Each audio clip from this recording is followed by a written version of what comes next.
몽골이 발칵 뒤집어졌습니다. 70대 몽골 할머니가 맨발로 바닥을 밟으며 눈물을 흘렸습니다. 영하 40도 울란바토르, 한겨울의 맨발이었어요. 그녀는 평생 발이 시렸다고 했습니다. 하지만 지금은 달랐습니다. 한국에서 온 63세 기술자가 설치한 온돌 덕분이었어요. 미국은 5천만 달러 첨단 시스템을, 중국은 8천만 달러 가스관을 들고 왔습니다. 그들은 한국 온도를 비웃었죠. 하지만 6개월 후 몽골 정부 발표에 세계가 침묵했습니다. 연료비 65% 절감, 주민 만족도 98%. 영하 45도 한파에서 미국 중국 시스템은 멈췄지만 온돌만 작동했습니다. 천식 알턴 8살 아이는 기침이 멈췄고 할머니는 처음으로 따뜻한 겨울을 맞았습니다. 한국 기술자가 말했습니다. 제 손주뻘 아이들이 얼게 둘 순 없었습니다. 1500년 온기가 몽골을 살린 이야기. 지금 시작합니다. 한국 최고라고 댓글을 남겨주세요. 여러분의 구독과 좋아요는 아주 큰 힘이 됩니다. 제 이름은 제임스 톰슨입니다. 미국 GES 에너지 컨설팅 회사의 부사장으로 일하고 있어요. 올해 45살이고 하버드 경영대학원을 나왔습니다. 이 업계에서 20해를 보냈죠. 두바이에서 사우디까지, 나이로비에서 카이로까지. 제가 성공시킨 에너지 프로젝트만 23개입니다. 수억 달러가 오간 계약들이었어요. 제 책상 위에는 세계 대륙에서 받은 공로패가 놓여 있습니다. 사람들은 제게 묻곤 했습니다. 성공의 비결이 뭐냐고요? 저는 항상 같은 대답을 했어요. 간단합니다. 모든 문제는 돈과 기술로 해결할 수 있다고요. 그게 제가 하버드에서 배운 첫 번째 원칙이었습니다. 그리고 20해 동안 그 원칙은 한 번도 틀린 적이 없었어요. 2019년 11월, 저는 몽골 울란바토르에 있었습니다. 몽골 정부가 발주한 게르촌 난방 개선 프로젝트 입찰 때문이었죠. 게르촌은 울란바토르 외곽의 빈민 지역입니다. 60만 명이 천막집과 판잣집에서 살고 있어요. 겨울이면 영하 40도까지 떨어지는데 사람들은 석탄을 태워 난방을 합니다. 문제는 심각했습니다. WHO 조사 결과 울란바토르는 세계에서 가장 공기가 나쁜 도시였어요. 겨울철 미세먼지 농도가 베이징의 3배를 넘었죠. 병원은 호흡기 질환자들로 가득 찼고 정부는 해결책을 찾아야 했습니다. 그래서 국제 입찰을 낸 겁니다. 세계 각국의 에너지 대기업들이 몰려들었어요. 미국, 중국, 영국, 독일, 프랑스, 일본. 모두 수천만 달러짜리 프로젝트를 준비해왔죠. 우리 GES는 5천만 달러 규모의 전기 난방 시스템을 제안했습니다. 3년간 개발한 스마트 솔루션이었어요. IoT 기술로 온도를 자동 조절하고 태양광 패널로 보조 전력을 공급하는 시스템이었죠. 저는 이 프레젠테이션을 직접 준비했습니다. 완벽했어요. 본사 사장님도 직접 전화를 주셨죠. 계약 따내면 승진이라고 말씀하셨습니다. 입찰 설명회가 열린 날, 저는 몽골 정부 청사 회의실에 들어갔습니다. 이미 여러 나라 대표들이 와 있었어요. 중국 대표는 베이징 정부와 연결된 왕젠민이었습니다. 그는 8천만 달러짜리 가스관 프로젝트를 들고 왔죠. 독일 대표는 베를린 공대 출신 엔지니어였고 영국 BP는 하이브리드 시스템을 준비했습니다. 모두 자신만만한 표정이었어요. 당연했죠. 우리는 세계 최고의 기업들이었으니까요. 회의가 시작됐습니다. 몽골 건설부 장관이 인사말을 했어요. 그는 게르촌의 심각한 상황을 설명했습니다. 대기오염, 에너지 빈곤, 공중보건 위기. 이 모든 걸 해결할 솔루션이 필요하다고 했죠. 각국 대표들이 차례로 프레젠테이션을 시작했습니다. 중국이 먼저 나왔어요. 왕젠민은 거대한 파이프라인 지도를 보여줬습니다. 러시아산 천연가스를 몽골 전역에 공급하겠다는 계획이었죠. 8천만 달러, 10년 할부 조건이었습니다. 독일은 기술력을 강조했습니다. 베를린에서 이미 검증된 시스템이라고 했어요. 영국 BP는 가스와 전기를 섞은 하이브리드를 제안했고 일본 미쓰비시는 지열 에너지를 들고 나왔습니다. 제 차례가 왔습니다. 저는 자신있게 스크린 앞에 섰어요. 3D 시뮬레이션이 돌아갔습니다. 게르촌 전체가 우리 스마트 시스템으로 연결되는 장면이었죠. 파란색 선들이 각 가구를 이었고 중앙관제센터에서 실시간 모니터링이 가능했습니다. 저는 설명했습니다. 에너지 효율 40% 향상, 주민들은 스마트폰으로 난방을 제어할 수 있고 태양광 패널이 전력 부담을 줄여준다고요. 몽골 장관이 고개를 끄덕였습니다. 건설부 차관은 메모를 하고 있었어요. 좋은 신호였습니다. 마지막 발표가 끝났습니다. 장관이 마무리 멘트를 하려던 순간이었죠. 회의실 문이 열렸습니다. 늦은 참가자가 들어왔어요. 60대 초반으로 보이는 동양인 남자였습니다. 키가 작았고 낡은 검은색 서류 가방을 들고 있었죠. 양복은 구겨져 있었고 구두는 닳아 있었습니다. 그는 서툰 영어로 사과했어요. 비행기가 연착했다고요. 장관이 당황한 표정으로 물었습니다. 어느 회사십니까? 한국 온기건설입니다. 제 이름은 김철수입니다. 한국이요? 저는 참가자 명단을 확인했습니다. 맨 끝에 작은 글씨로 적혀 있더군요. 한국 온기건설. 직원 수 23명. 중국 대표 왕젠민이 비웃었어요. 한국에서도 왔습니까? 재미있군요. 독일 엔지니어는 팔짱을 끼고 시계를 봤습니다. 시간 낭비라는 표정이었죠. 분위기가 이상하게 변했습니다. 23명짜리 중소기업이 수천만 달러 프로젝트 입찰에 온 겁니다. 이건 농담 같았어요. 장관이 말했습니다. 시간이 없으니 간단히만 말씀해 주시죠. 김철수는 프로젝터를 켜지 않았습니다. 노트북도 열지 않았어요. 그냥 서서 담담하게 말했습니다. 우리는 온돌을 설치하겠습니다. 온돌이요? 회의실이 조용해졌습니다. 몇 초간 침묵이 흘렀어요. 그러더니 어디선가 웃음이 터져나왔습니다. 왕젠민이 테이블을 치며 웃었습니다. 온돌이라고요? 21세기에 돌바닥 난방을 하자는 겁니까? 독일 엔지니어가 고개를 저었어요. 몽골을 조선시대로 되돌릴 셈입니까? 다른 대표들도 피식 웃었습니다. 저도 웃음을 참을 수가 없었어요. 온돌이라니요. 한국 전통 난방 방식을 21세기 국제 입찰에 들고 온 겁니다. 이건 경쟁이 아니었어요. 코미디였죠. 5천만 달러짜리 스마트 시스템과 돌바닥을 비교하다니요. 말이 안 됐습니다. 김철수는 담담한 표정으로 서 있었습니다. 웃음이 잦아들자 그가 조용히 말했어요. 우리 할아버지가 6.25 전쟁 때 이걸로 살았습니다. 우리 아버지가 보릿고개 시절 이걸로 버텼습니다. 그는 잠시 멈췄다가 덧붙였죠. 이건 가난한 사람을 위한 기술입니다. 저는 그 말이 우습게 느껴졌습니다. 가난한 사람을 위한 기술이요? 그래서 60년 전 기술을 쓰자는 건가요?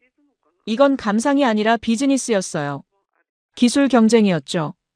몽골 장관이 회의를 정리했습니다. 모든 제안을 검토하겠다고 2주 내에 연락하겠다고 말했어요. 회의가 끝나고 복도로 나왔을 때였습니다. 왕젠민이 제게 다가왔어요. 그는 웃으며 말했습니다. 한국 사람들은 뭐가 자신 있어서 저런 걸 들고 옵니까? 경쟁력도 없으면서요. 저도 고개를 끄덕였습니다. 동의했어요.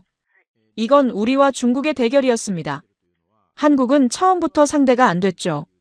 그날 저녁 저는 호텔바에서 동료들과 축배를 들었습니다. 계약은 따놓은 당상이었어요. 본사에 좋은 소식을 전할 수 있을 거라고 확신했죠. 하지만 그때 저는 몰랐습니다. 2주 후 몽골 정부가 내릴 결정을요. 그리고 그 결정이 제 인생을 완전히 바꿔놓을 거라는 것도요. 입찰 설명회 다음 날 저는 호텔 19층 스위트룸에서 팀 회의를 열었습니다. 창밖으로 울란바토르 시내가 내려다 보였어요. 11월의 차가운 햇살이 건물들을 비추고 있었죠. 하지만 도시 외곽 게르촌 쪽은 이미 회색 스모그에 덮여 있었습니다. 엔지니어 3명과 재무 담당자 1명이 테이블에 앉았어요. 우리는 최종 전략을 점검하고 있었습니다. 장관의 반응은 좋았습니다. 제가 말하자 수석 엔지니어 마크가 고개를 끄덕였어요. 차관도 우리 시스템에 관심이 많았습니다. 어제 따로 질문을 3개나 보내왔어요. 좋은 신호였습니다. 몽골 정부 내부에서 우리 제안을 진지하게 검토하고 있다는 뜻이었죠. 재무 담당자가 노트북을 열었습니다. 중국 측 움직임을 파악했습니다. 왕젠민이 어제 건설부 장관과 저녁 식사를 했어요. 장소는 울란바토르에서 가장 비싼 중식당이었습니다. 저는 미간을 찌푸렸어요. 중국식 비즈니스가 시작된 겁니다. 왕젠민은 단순한 사업가가 아니었어요. 그는 베이징 정부의 1대1로 프로젝트 책임자 중 1명이었습니다. 이미 몽골에 30억 달러를 쏟아부은 사람이었죠. 그에게 이 프로젝트는 숫자 하나 더하기였지만 우리에겐 중요한 계약이었습니다. 우리도 로비를 강화해야 합니다. 마크가 말했지만 저는 고개를 저었어요. 우리는 기술로 승부합니다. 뇌물이나 정치 게임이 아니라 실력으로요. 그게 제 원칙이었습니다. 20년간 지켜온 방식이었어요. 깨끗하게 일하고 결과로 말하는 거죠. 하지만 속으로는 불안했습니다. 중국의 자본력은 무시할 수 없었어요.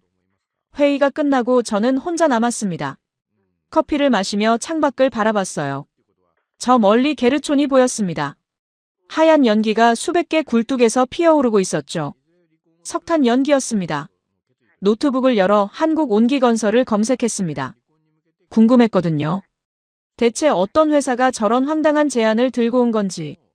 홈페이지가 나왔습니다. 낡은 디자인이었어요.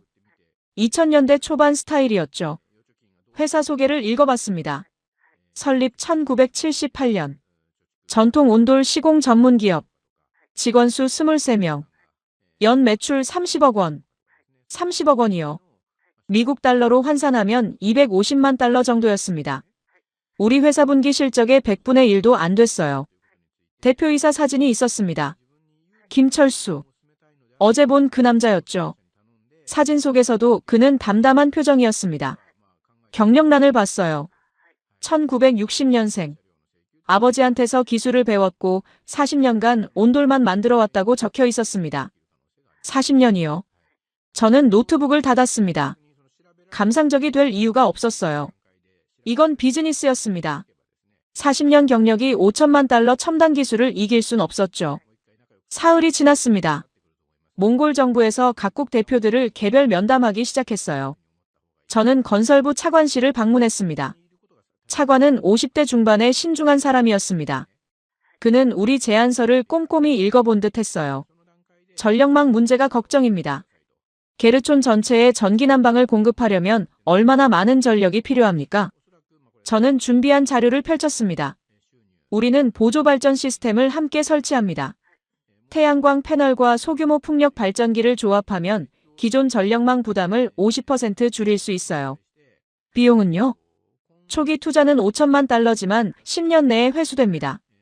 그 이후로는 몽골 정부가 매년 에너지 비용을 절감할 수 있어요. 차관은 고개를 끄덕였습니다. 하지만 확신하는 표정은 아니었어요. 그가 조심스럽게 물었습니다. 중국 제안과 비교하면 어떻습니까? 중국은 가스관에 의존합니다.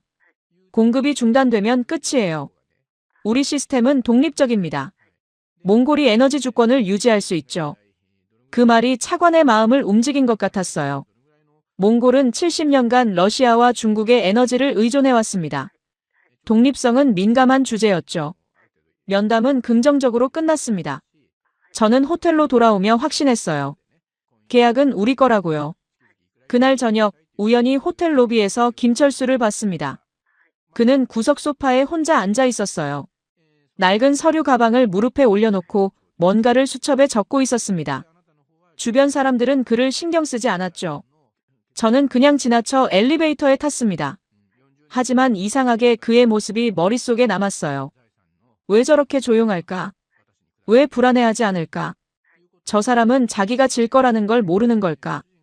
일주일이 지났습니다. 왕젠민은 매일 밤 몽골 고위 관료들과 식사를 했어요. 소문에 따르면 그는 장관의 아들에게 베이징 유학 기회를 제안했다고 합니다. 독일 팀은 무료 기술 교육을 약속했고 영국은 장학금 프로그램을 내놓았죠. 저는 흔들리지 않았습니다. 우리는 기술력으로 이길 거였어요. 그런데 입찰 마감 3일 전이었습니다. 몽골 건설부에서 긴급 공고가 나왔어요. 최종 결정 전에 시범 테스트를 진행한다는 내용이었습니다. 3개 지역, 각 100가구씩, 6개월 실증 사업, 그리고 참가 업체가 발표됐습니다. 미국 GES, 중국 차이나에너지, 한국 온기건설. 저는 화면을 다시 봤어요. 한국이요? 진짜로요? 본사에서 긴급 전화가 왔습니다. 부사장님이었어요. 제임스, 이게 무슨 상황인가? 저도 당황스럽습니다. 한국이 왜? 중요하지 않네. 어차피 시범 사업에서 우리가 압도할 거야. 6개월 후 결과를 보면 승부는 명확할 거니까. 그 말이 맞았습니다. 시험대에 오르면 더 확실했죠. 우리 시스템의 우수성이 데이터로 증명될 테니까요. 하지만 묘한 불안감이 들었습니다. 왜 몽골 정부는 한국을 선택했을까요? 23명짜리 중소기업을 온돌이라는 구식 기술을요. 저는 그날 밤 잠을 설쳤습니다. 창밖으로 게르촌의 불빛이 보였어요. 수만 개의 작은 불빛들. 그 속에서 누군가는 석탄을 태우고 있었죠. 추위를 견디기 위해서요. 제가 이 일을 하는 이유가 뭐였죠? 돈 때문이었나요? 승진 때문이었나요? 아니면 정말로 저 사람들을 돕기 위해서였나요? 저는 고개를 저었습니다. 감상적이 될 시간이 없었어요. 시범 사업이 시작되면 결과가 모든 걸 말해줄 겁니다. 우리가 이길 거였어요. 저는 그렇게 믿었습니다. 시범 지역이 발표됐습니다. 울란바토르 외곽 3곳이 선정됐어요. 각각 100가구씩. 모두 게르촌 중심부였습니다. 동쪽 지역은 미국 GES가 맡았습니다. 저희 팀이죠. 서쪽은 중국 차이나에너지가, 북쪽은 한국 온기건설이 담당했습니다. 몽골 정부는 명확한 평가 기준을 제시했어요. 연료비, 실내 온도 유지력, 주민 만족도, 시스템 안정성. 6개월 후 데이터로 비교한다고 했습니다. 저는 자신감이 넘쳤어요. 드디어 실력으로 증명할 기회였으니까요. 12월 첫째 주, 우리 팀이 현장에 도착했습니다. 컨테이너 트럭 5대가 장비를 실어 날랐어요. 최신형 전기 패널, IoT 센서, 스마트 온도 조절기, 태양광 패널까지. 총 무게 23톤이었습니다. 인력은 20명이었어요. 미국에서 온 엔지니어 6명과 몽골 현지 기술자 14명. 모두 전문가들이었죠. 저는 현장 사무실을 설치하고 작업 일정을 짰습니다. 2주 안에 100가구 설치를 완료한다는 계획이었어요. 첫날부터 작업은 순조로웠습니다. 우리 엔지니어들은 정확하게 움직였어요. 각 가구마다 전기 패널을 설치하고 배선을 연결하고 온도 센서를 부착했습니다. 몽골 주민들이 신기한 눈으로 지켜봤어요. 아이들은 반짝이는 장비들을 구경하며 따라다녔죠. 한 주민이 물었습니다. 이게 정말 따뜻하냐고요? 저는 자신 있게 답했습니다. 스마트폰으로 온도를 조절할 수 있다고 가장 현대적인 시스템이라고 말했죠. 서쪽 지역, 중국 팀은 다른 방식이었습니다. 왕젠민은 인력을 대거 투입했어요. 중국에서 온 기술자 20명과 몽골 인부 50명. 총 70명이 동시에 움직였습니다. 가스관을 연결하는 작업이었어요. 트렌치를 파고 파이프를 매설하고 각 가구에 보일러를 설치했습니다. 현장은 전쟁터 같았죠. 중국 팀은 속도전이었어요. 하루에 10가구씩 완료했습니다. 몽골 현지 언론을 불러서 작업 과정을 보여줬고 주민 인터뷰도 진행했어요. 왕젠민은 카메라 앞에서 말했습니다. 중국 기술이 몽골의 겨울을 바꿀 거라고요. 저는 그 뉴스를 호텔에서 봤습니다. 정치쇼였죠. 북쪽 지역 한국팀은 조용했습니다. 저는 궁금해서 한번 가봤어요. 우리 지역에서 차로 40분 거리였습니다. 도착했을 때 놀랐습니다. 장비가 거의 없었어요. 트럭 한 대에 돌과 흙, 시멘트 자루들이 실려 있었습니다. 김철수와 한국 기술자 5명이 있었어요. 그들은 몽골 인부 10명과 함께 작업하고 있었습니다. 현장은 소박했습니다. 첨단 장비도 없고 대형 크레인도 없었어요. 사람들이 직접 돌을 나르고 있었습니다. 저는 차에서 내렸습니다. 김철수가 절 봤어요. 그는 땀을 닦으며 고개를 숙여 인사했습니다. 제가 둘러봤습니다. 한 게르 바닥이 파헤쳐져 있었어요. 김철수와 기술자들이 돌을 하나씩 배치하고 있었죠. 정교한 작업이었습니다. 옆에서 지켜보던 몽골 청년이 설명해줬어요. 구들장을 깐다고요. 돌 아래로 열기가 지나가는 통로를 만드는 거라고 했습니다. 저는 고개를 저었어요. 21세기에 사람이 직접 돌을 나르다니요. 이건 너무 비효율적이었습니다. 작업 속도도 느렸어요. 하루에 한 가구 완료가 고작이었습니다. 이 속도면 100가구 완료하는데 석 달은 걸릴 거였어요. 저는 차에 돌아타며 생각했습니다. 역시 한국은 경쟁이 안 되는구나. 2주가 지났습니다. 우리 미국 팀은 계획대로 100가구 설치를 완료했어요. 시스템 테스트도 끝냈습니다. 모든 게 정상 작동했죠. 저는 몽골 정부에 완료 보고서를 제출했습니다. 사진과 함께 상세한 데이터를 첨부했어요. 중국 팀은 더 빨랐습니다. 열흘 만에 완료했어요. 왕젠민은 성대한 준공식을 열었습니다. 몽골 건설부 장관까지 참석했죠. 현지 방송 3곳이 취재를 왔습니다. 준공식 영상을 봤어요. 주민들이 박수를 치고 어린아이들이 풍선을 들고 있었습니다. 왕젠민은 카메라를 향해 웃으며 손을 흔들었죠. 한국팀은 여전히 작업 중이었습니다. 저는 다시 한번 그쪽을 가봤어요. 3주가 지난 시점이었습니다. 20가구 정도가 완료된 상태였어요. 김철수는 여전히 돌을 나르고 있었습니다. 기술자들은 땀범벅이었죠. 그런데 이상한 걸 발견했습니다. 몽골 인부들의 표정이 달라져 있었어요. 처음엔 그냥 일당 받으러 온 사람들 같았는데 이제는 진지하게 작업에 집중하고 있었습니다.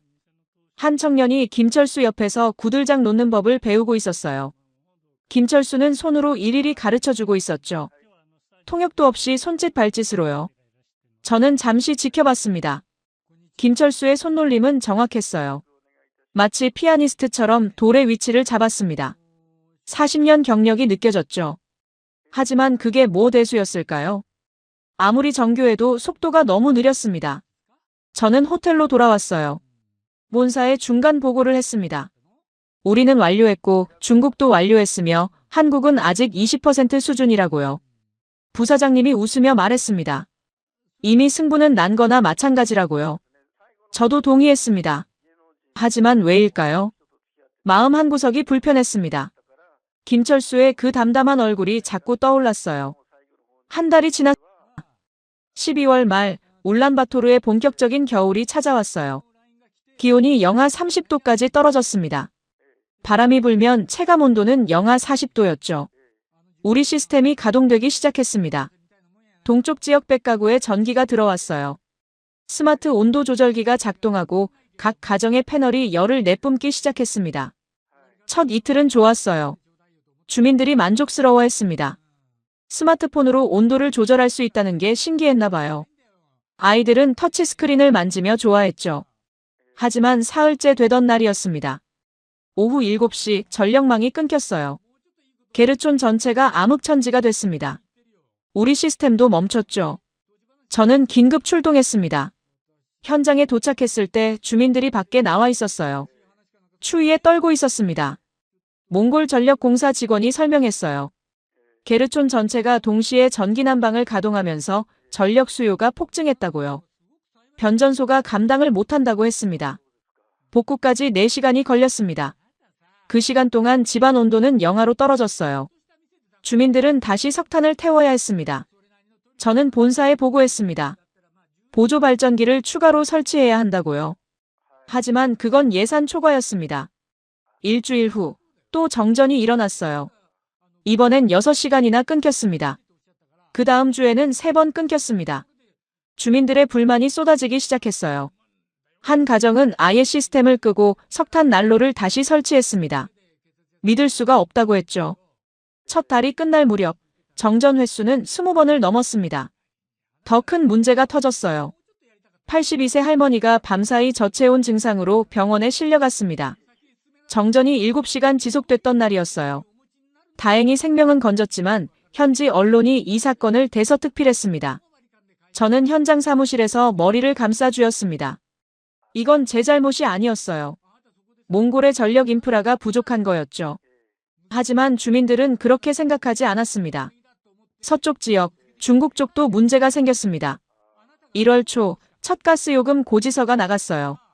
주민들은 경악했습니다. 예상의 3배였거든요. 왕젠민은 가스관 설치는 무료라고 했지만 가스 사용료는 별개였습니다. 그리고 그 가격은 러시아가 정했죠. 몽골 정부는 어쩔 수 없이 러시아 가격을 받아들여야 했어요. 한 가정은 한 달 가스비로 30만 투그릭을 냈습니다. 미국 달러로 100달러가 넘었어요. 그 가정의 월 수입이 200달러였습니다. 주민들은 항의했습니다. 이건 사기라고 차라리 석탄이 낫다고 소리쳤죠. 2주 만에 절반 이상의 가구가 가스 사용을 중단했어요. 다시 석탄 난로를 꺼냈습니다. 중국이 깔아준 파이프는 무용지물이 됐죠. 왕젠민은 황급히 몽골 정부와 협상에 들어갔습니다. 하지만 러시아 가스 가격을 낮추는 건 불가능했어요. 모스크바가 절대 양보하지 않았으니까요. 현지 언론이 중국팀을 비난하기 시작했습니다. 겉만 번지르르 하다고 실속이 없다고 보도했어요. 저는 그 뉴스를 보며 씁쓸했습니다. 우리도 비슷한 처지였으니까요. 그런데 이상한 소문이 들리기 시작했습니다. 북쪽 지역 한국팀 쪽에서요. 시장에서 만난 몽골 상인이 말하더군요. 북쪽은 좋다고요. 정전도 없고 요금 폭탄도 없다고 했습니다. 저는 반신반의했어요. 한국팀은 아직 100가구를 다 완성하지도 못했거든요. 일주일 후 한국 측 완공 소식이 들렸습니다. 석 달 걸려서 겨우 끝냈더군요. 저는 다시 그쪽으로 갔습니다. 직접 봐야 할 것 같았어요. 도착했을 때 놀랐습니다. 분위기가 완전히 달랐어요. 게르촌 길거리에 연기가 없었습니다. 석탄 굴뚝에서 나오는 시커먼 연기가 보이지 않았어요. 공기가 맑았죠. 한 게르 앞을 지나가는데 문이 열려 있었습니다. 안을 들여다봤어요. 70대 할머니가 맨발로 바닥을 밟고 서 있었습니다. 몽골의 한겨울의 맨발이요. 그녀는 웃고 있었어요. 제가 통역을 불러 물어봤습니다. 춥지 않으냐고요. 할머니가 대답했습니다. 60년 만에 처음으로 발이 따뜻하다고요. 밤에 자다가 추워서 깨는 일이 없어졌다고 했습니다. 다른 집도 둘러봤습니다. 8살쯤 되는 여자아이가 바닥에 엎드려 그림을 그리고 있었어요. 어머니가 말했습니다. 이 아이가 천식이 있었는데 한 달 전부터 기침이 멈췄다고요. 석탄 연기가 없어서 그런 것 같다고 했죠. 저는 멍하니 서 있었습니다. 김철수를 찾았습니다. 그는 한 게르 안에서 몽골 청년들에게 뭔가를 가르치고 있었어요. 온돌 수리 방법이었습니다. 제가 물었습니다. 연료비는 얼마나 드냐고요. 김철수가 조용히 답했어요. 석탄은 똑같이 사용하지만 열효율이 높아서 양이 3분의 1로 줄었다고요. 전기도 필요 없고 가스비도 없다고 했습니다. 저는 아무 말도 할 수 없었습니다. 호텔로 돌아오는 차 안에서 생각했어요. 뭔가 잘못됐습니다. 우리 계산이 틀렸던 걸까요? 그날 밤 본사에서 전화가 왔습니다. 사장님이었어요. 목소리가 차가웠습니다. 현지 언론 보도를 봤다고요. 정전사고, 할머니 저체온증, 주민 불만. 이게 다 뭐냐고 물었습니다. 저는 변명했어요. 몽골 전력 인프라 문제라고, 우리 잘못이 아니라고 말했죠. 하지만 사장님은 듣지 않았습니다. 결과만 보인다고요. 6개월 후 평가에서 이기지 못하면 책임을 물을 거라고 했습니다. 전화가 끊겼습니다. 저는 창밖을 바라봤어요. 게르촌의 불빛들이 보였습니다. 그중 북쪽은 유난히 조용해 보였어요. 연기가 없었으니까요.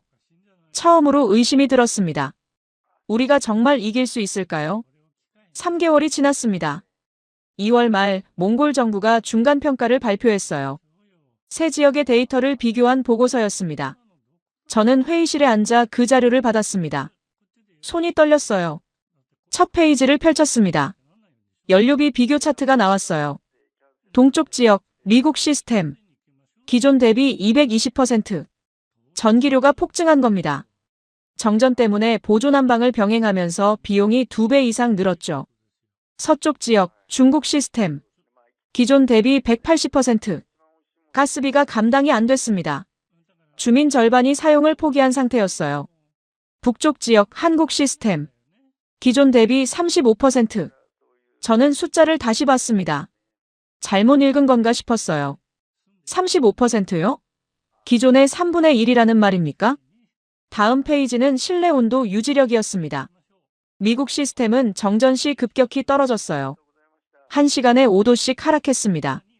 중국 시스템은 공급 중단 시 난방이 완전히 멈췄죠. 한국 시스템은 달랐습니다.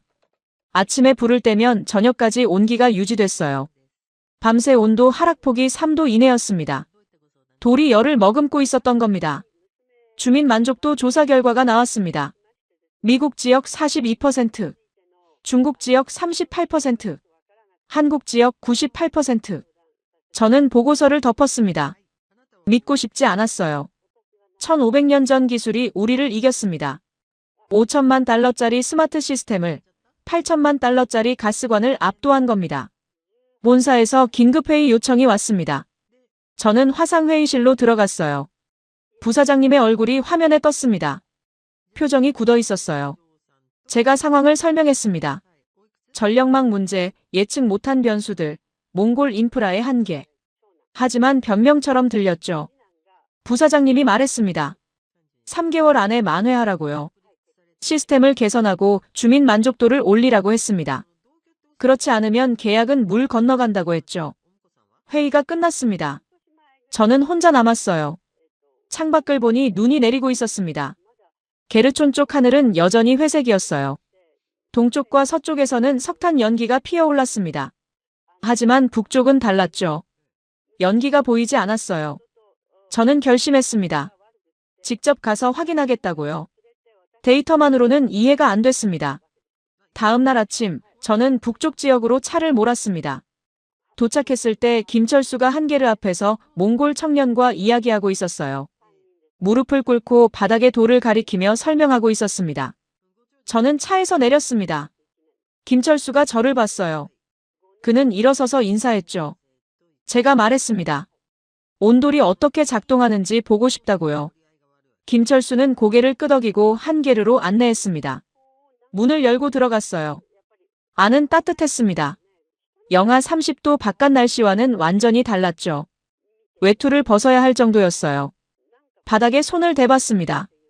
포근한 온기가 느껴졌어요. 전기 패널처럼 뜨겁지 않았습니다. 부드러운 열이었죠. 김철수가 설명했습니다. 구들장 밑으로 뜨거운 공기가 지나간다고요. 돌이 그 열을 머금었다가 천천히 방출한다고 했습니다. 그래서 불을 끈 후에도 12시간 이상 따뜻하다고요. 저는 무릎을 꿇고 바닥을 살펴봤습니다. 돌들이 정교하게 배치돼 있었어요. 틈새 하나하나가 계산된 것처럼 보였습니다. 엔지니어의 눈으로 봐도 놀라웠어요. 이건 단순한 난방이 아니었습니다. 연력학의 정수였죠. 복사열과 대류열을 동시에 사용하고 추결까지 했습니다. 김철수가 말했습니다. 신라시대부터 이렇게 만들었다고요. 1500년 동안 한국 사람들은 이 방식으로 겨울을 견뎠다고 했습니다. 저는 아무 말도 할 수 없었어요. 밖으로 나왔습니다. 다른 집들도 둘러봤어요. 한게르에서 70대 할머니를 만났습니다. 그녀는 맨발로 마루를 밟고 서 있었어요. 웃고 있었습니다. 통역이 그녀의 말을 전했습니다. 평생 발이 시렸는데 지금은 따뜻하다고요. 밤에 잘 때 양말을 5켤레 신었는데 이제는 맨발로 잔다고 했습니다. 그녀의 눈에 눈물이 고였어요. 60년 만에 처음이라고 했습니다. 저는 가슴이 먹먹했습니다. 다음 집에서는 8살 여자아이를 봤어요. 바닥에 엎드려 공부를 하고 있었습니다. 어머니가 나와서 말했습니다. 이 아이가 천식이 있었다고요. 겨울만 되면 기침이 심해서 학교도 못 갔다고 했어요. 병원비로 매달 5만 투구릭을 썼다고 합니다. 그런데 온도를 설치한 후 2개월이 지났는데 기침이 멈췄다고 했어요. 석탄 연기가 없어서 그런 것 같다고, 기적 같다고 말했습니다. 어머니는 제 손을 잡았습니다. 감사하다고 했어요. 아이를 살려줘서 고맙다고 했죠. 저는 뭐라고 대답해야 할지 몰랐습니다. 이건 제가 한 일이 아니었거든요. 김철수가 옆에 서 있었습니다. 그는 조용히 아이를 보고 있었어요. 미소를 짓고 있었죠. 저는 깨달았습니다. 이 사람은 처음부터 알고 있었구나. 데이터나 숫자가 아니라 사람을 봤구나. 따뜻함이 무엇인지 알고 있었구나. 게르촌을 한 바퀴 돌고 차로 돌아왔습니다. 운전석에 앉았지만 시동을 걸지 못했어요. 제가 뭘 하고 있었던 걸까요? 20년 동안 프로젝트를 성공시켰다고 자부했습니다. 수억 달러를 움직였다고 자랑했죠. 하지만 단 한 번도 사람을 본 적이 없었습니다. 저는 숫자만 봤어요. 투자 대비 효율, 시장 점유율, 계약 규모. 그게 전부였습니다. 김철수는 달랐습니다. 그는 60년 전 발이 시린 할머니를 봤어요. 천식으로 고생하는 8살 아이를 봤습니다. 그래서 온도를 가져온 겁니다. 저는 핸들을 잡은 채 한참을 앉아 있었습니다. 하늘에서 눈이 내렸어요.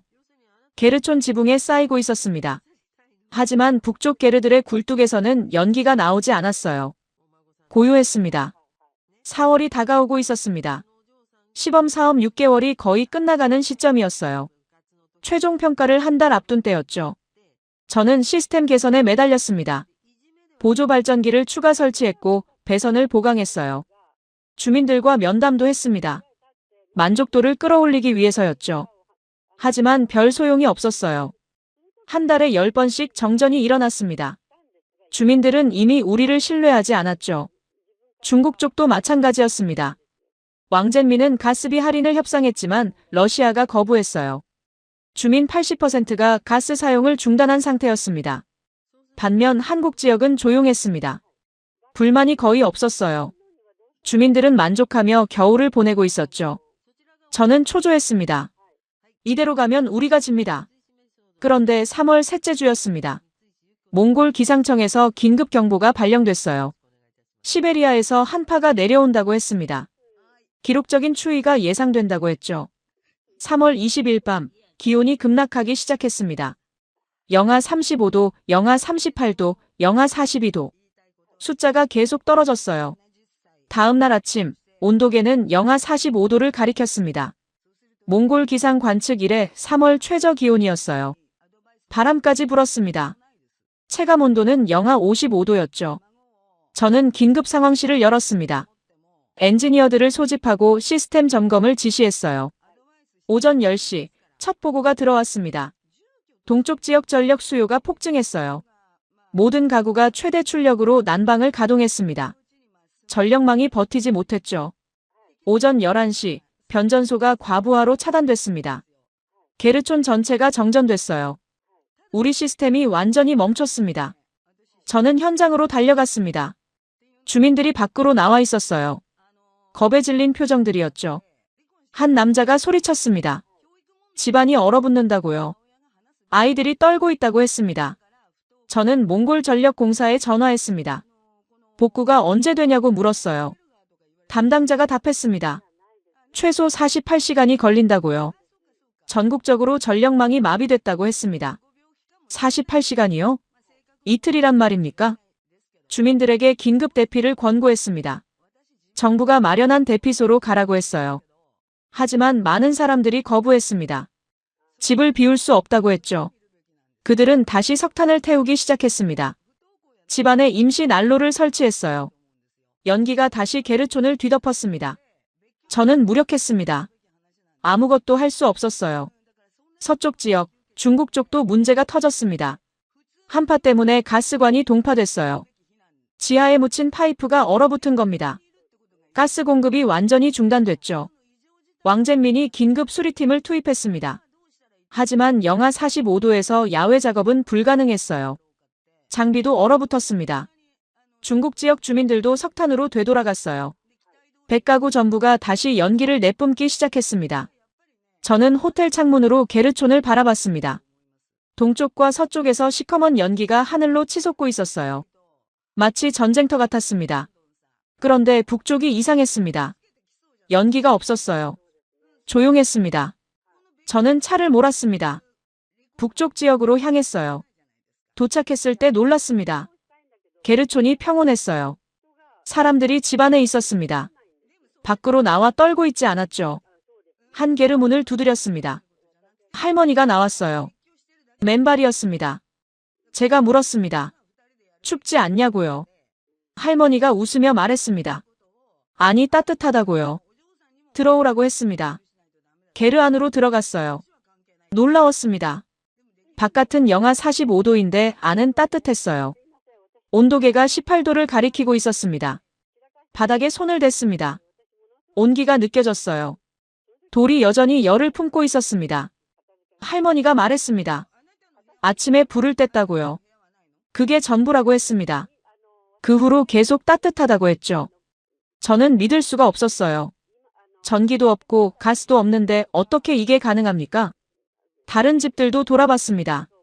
모두 같았어요. 실내 온도 18도에서 20도.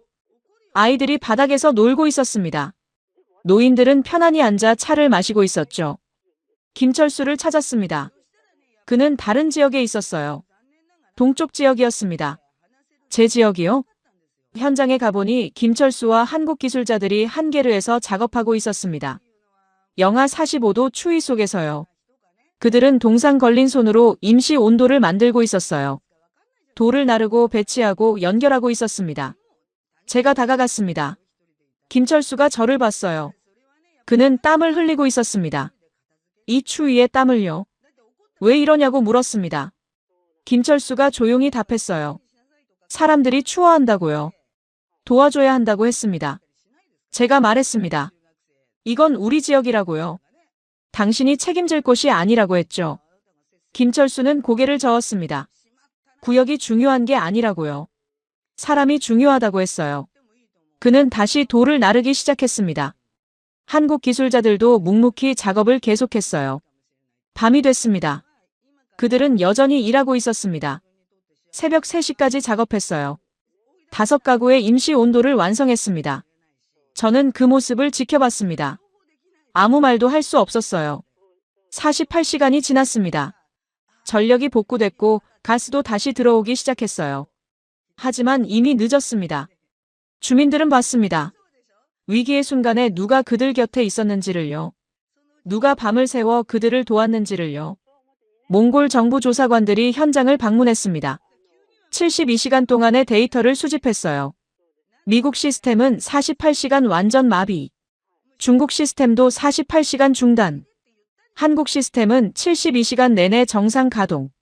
숫자가 모든 걸 말해줬습니다. 저는 그날 밤 호텔방에서 혼자 앉아 있었습니다. 창밖으로 게르촌이 보였어요. 동쪽과 서쪽은 여전히 연기로 뒤덮여 있었습니다. 하지만 북쪽은 맑았어요. 저는 깨달았습니다. 우리는 졌습니다. 기술로 진 게 아니었어요. 진심으로 진 겁니다. 한파가 지나갔습니다. 일주일 후, 저는 다시 북쪽 지역을 찾았습니다. 이유를 설명할 수 없었어요. 그냥 가야 할 것 같았습니다. 오후 2시쯤 도착했습니다. 게르촌은 평온했어요. 아이들이 밖에서 놀고 있었고 주민들은 일상으로 돌아가 있었습니다. 한 게르 앞을 지나는데 문이 열려 있었어요. 안을 들여다봤습니다. 김철수가 바닥에 앉아 있었습니다. 몽골 아이들 5명과 함께요. 그들은 둥글게 모여 밥을 먹고 있었어요. 커다란 스테인리스 대야에 담긴 밥이었습니다. 김철수는 플라스틱 숟가락으로 밥을 떠먹고 있었어요. 아이들도 똑같이 먹고 있었습니다. 웃음소리가 들렸어요. 저는 그 장면을 한참 바라봤습니다. 김철수가 저를 봤어요.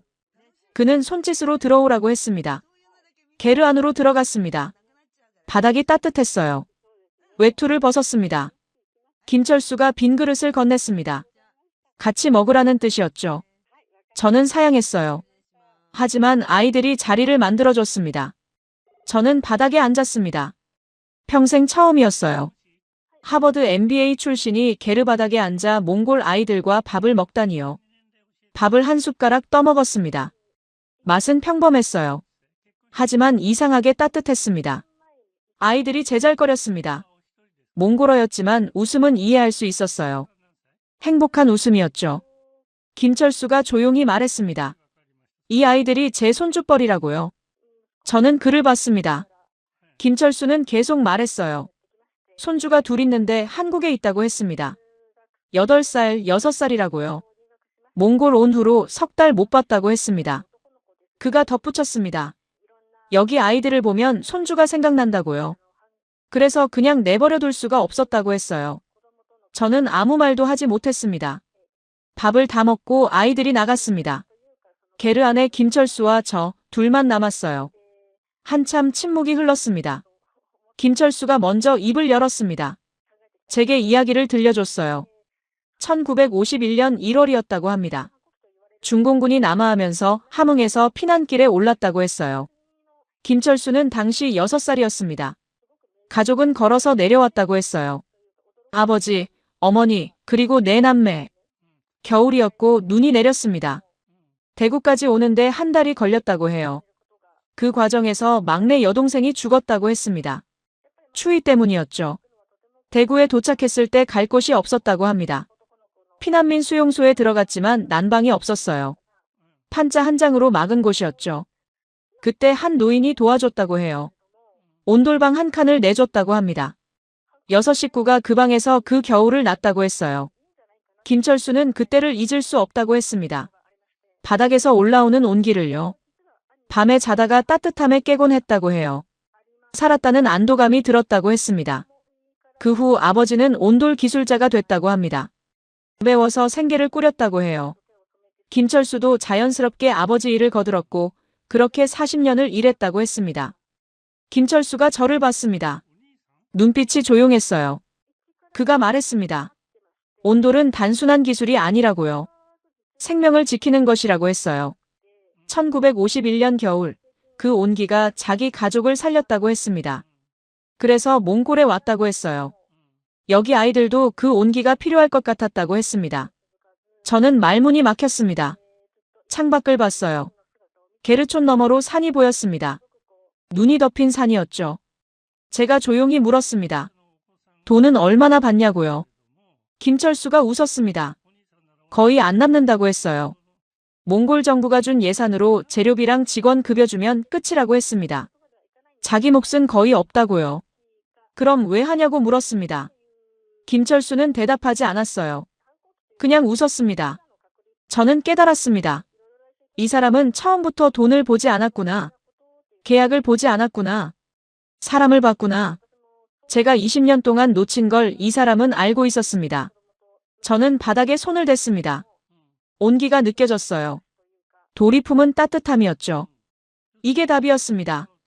첨단 기술도 아니고 거대 자본도 아니었어요. 진심이었습니다. 사람을 향한 마음이었죠. 저는 김철수에게 말했습니다. 제가 졌다고요. 완패라고 했습니다. 김철수가 고개를 저었어요. 승부가 아니라고 했습니다.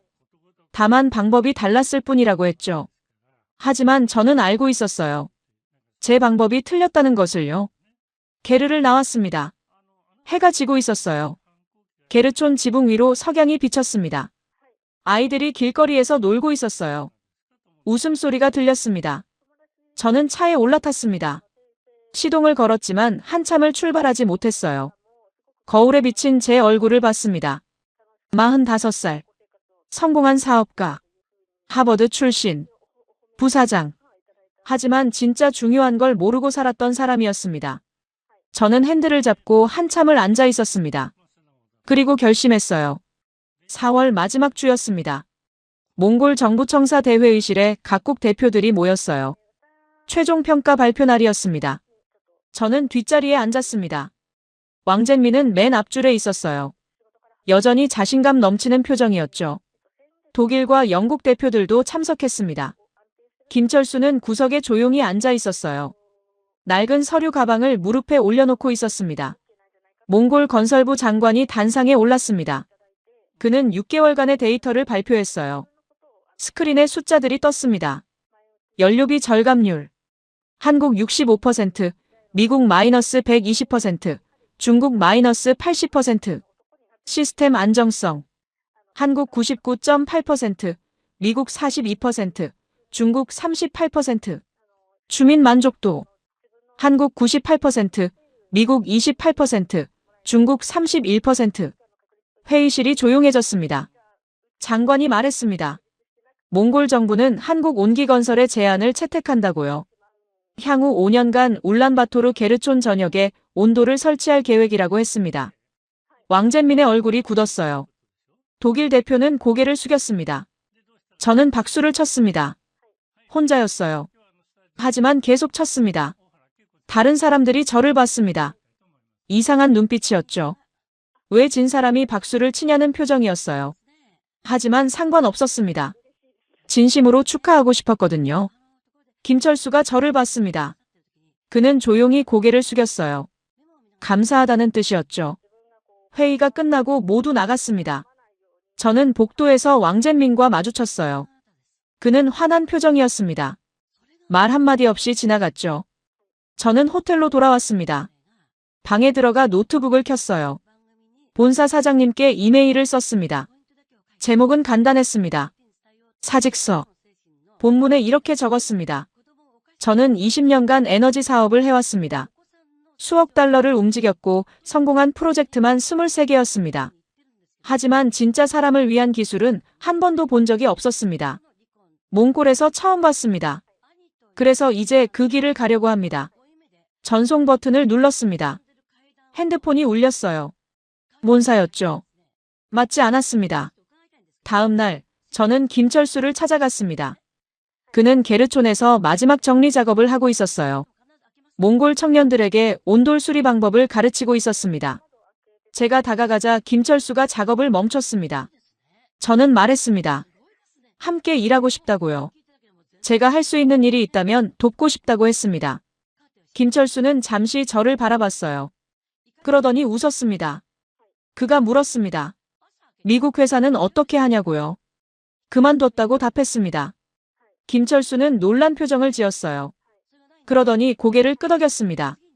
환영한다고 했습니다. 그날부터 저는 한국온기건설의 국제고문이 됐습니다. 급여는 미국 회사의 10분의 1도 안 됐어요. 하지만 상관없었습니다. 5월에 키르기스스탄 정부에서 연락이 왔습니다. 몽골 소식을 듣고 온도를 도입하고 싶다고 했어요. 저는 김철수와 함께 비슈케크로 날아갔습니다. 새로운 프로젝트가 시작됐죠. 한 해가 지났습니다. 2020년 11월, 저는 비슈케크 외곽 마을에 있었습니다. 온돌 시공 현장이었어요. 핸드폰으로 뉴스를 봤습니다. 몽골 보건부 발표 기사였어요.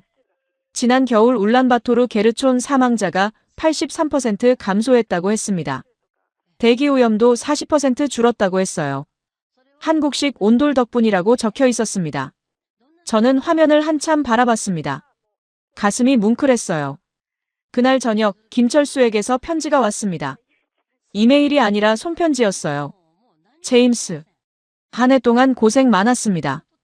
당신이 함께 해줘서 일이 수월했어요. 키르기스스탄 다음은 카자흐스탄입니다. 그 다음은 타지키스탄이고요. 갈 곳이 많습니다. 추운 곳은 많고 따뜻함이 필요한 사람들도 많으니까요. 당신도 이제 온돌의 사람입니다. 김철수. 저는 편지를 접었습니다. 주머니에 넣었어요. 창밖을 봤습니다. 비슈케크 마을에 눈이 내리고 있었어요. 곧 겨울이 올 겁니다. 하지만 이제 두렵지 않았습니다. 우리에게 온돌이 있었으니까요. 아니, 우리에게 따뜻함이 있었으니까요. 저는 외투를 입고 밖으로 나갔습니다. 현장으로 향했어요. 기술자들이 돌을 나르고 있었습니다. 저도 돌을 들었습니다. 무거웠어요. 하지만 괜찮았습니다. 이 돌 하나하나가 누군가의 겨울을 따뜻하게 만들 테니까요. 먼 곳에서 아이들 웃음소리가 들렸습니다. 마을 아이들이었어요. 저는 웃었습니다. 처음으로 진짜 일을 하고 있다는 기분이 들었습니다. 하버드에서 배우지 못한 것을 이제야 배우고 있었습니다. 사람을 따뜻하게 하는 것. 그게 진짜 기술이라는 것을요.